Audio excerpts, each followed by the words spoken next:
I wanted to first thank Antonio Subraz for pointing this issue out in his video, Globaling Accidentally Destroys the Globe. For this video, I wanted to quickly cover the Knickebein transmitters and how these transmitters prove the globe model faults. You'll remember in my recent video on the ionosphere hoax that naysayers told Guglielmo Marconi that he could not transmit radio waves across the Atlantic Ocean due to the curvature of the Earth. In fact, if the globe model was correct, these naysayers were mathematically right, as Guglielmo's antenna should have been approximately 527 miles below the horizon at that distance. However, Marconi proved them wrong. Like Marconi, we run into a similar issue with respect to the World War II German Knickebein transmitters. I'll be referring to this Wikipedia article. The Knickebein system was developed to enable German bombers to accurately bomb England at night or in poor weather. How it roughly worked was that one radio signal would detail the path of the bomber. The second radio signal from a different location would then tell the bomber when it was over its target. The beam from a single transmitter would guide the bombers towards the target, but could not tell them when they were over it. To add this ranging feature, a second transmitter, similar to the first, was set up so its beam crossed the guidance beam at the point where the bombs should be dropped. The aerials could be rotated to make the beams from the two transmitters cross over the target. The bombers would fly into the beam of one and ride this beam until they started hearing the tones from the other on a second receiver. When the steady on-course sound was heard from the second beam, they dropped their bombs. The Knickebein system was brilliant. But are you starting to see the globe problem here? Efforts in Britain to block the Knickebein system took some time to get started. Well, in other words, lives were lost because of this delay.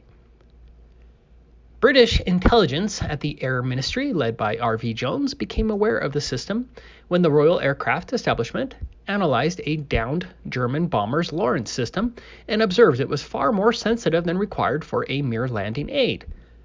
Secretly recorded transcripts from German prisoner of war pilots indicated this may have been a bomb-aiming aid. Winston Churchill had also been given ultra-intelligence from decrypted Enigma messages that mentioned bombing beams. When Jones mentioned the possibility of bombing beams to Churchill, he ordered further investigation.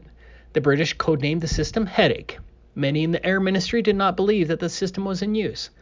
Frederick Lindemann, leading scientific advisor to the government, argued that any such system would not be able to follow the curvature of the Earth, although T.S. Eckersley of the Marconi Company has said it could. Eckersley's assertion was eventually demonstrated after Churchill ordered a flight to try to detect the beams.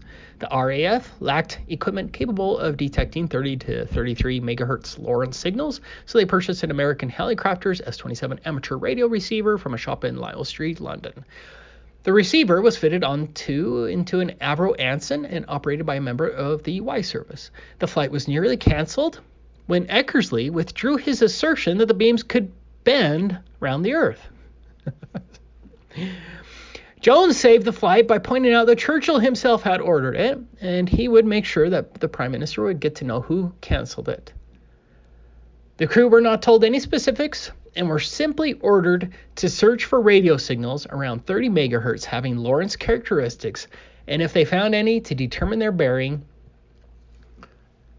The flight took off and eventually flew into the beam from Cleve on 31.5 megahertz. It subsequently located the crossbeam from Stolberg.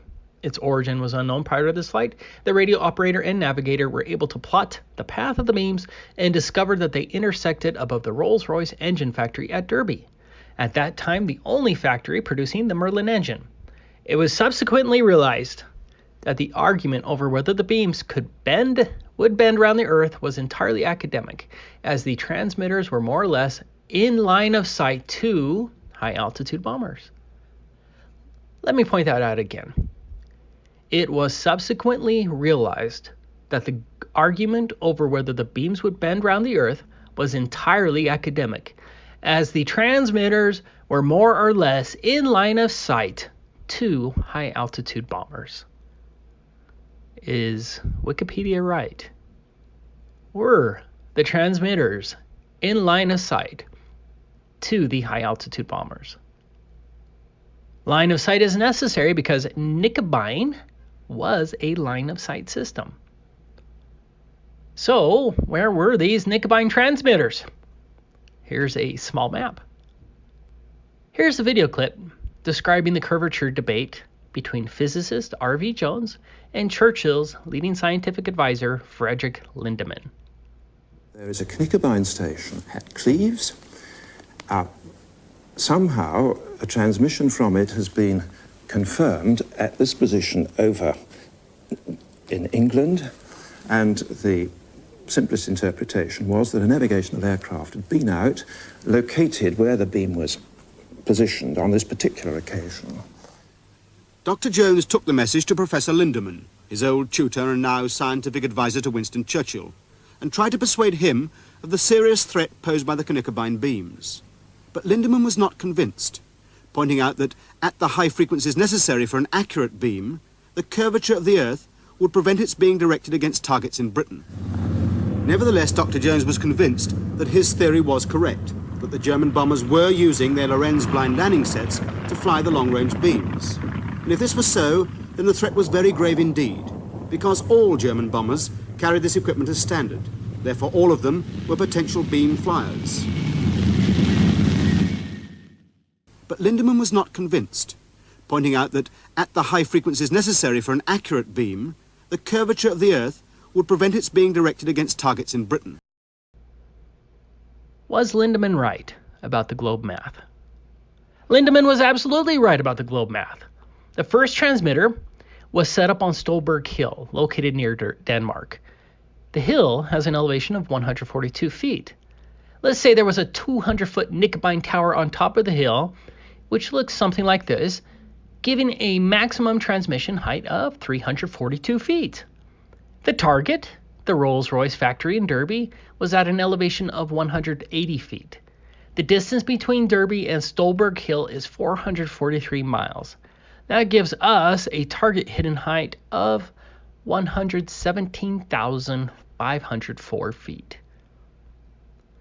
The second tower was in Cleve. Cleve has an elevation of 39 feet, and add a 200-foot tower to get us to a maximum transmission height of 239 feet. Cleve was 331 miles away from Derby, England. That means Derby should have been 64,844 feet below the horizon.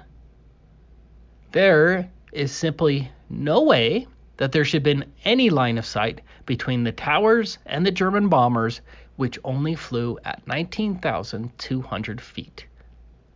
There would only be a line of sight on the flat Earth model. Looks like Wikipedia got it very wrong.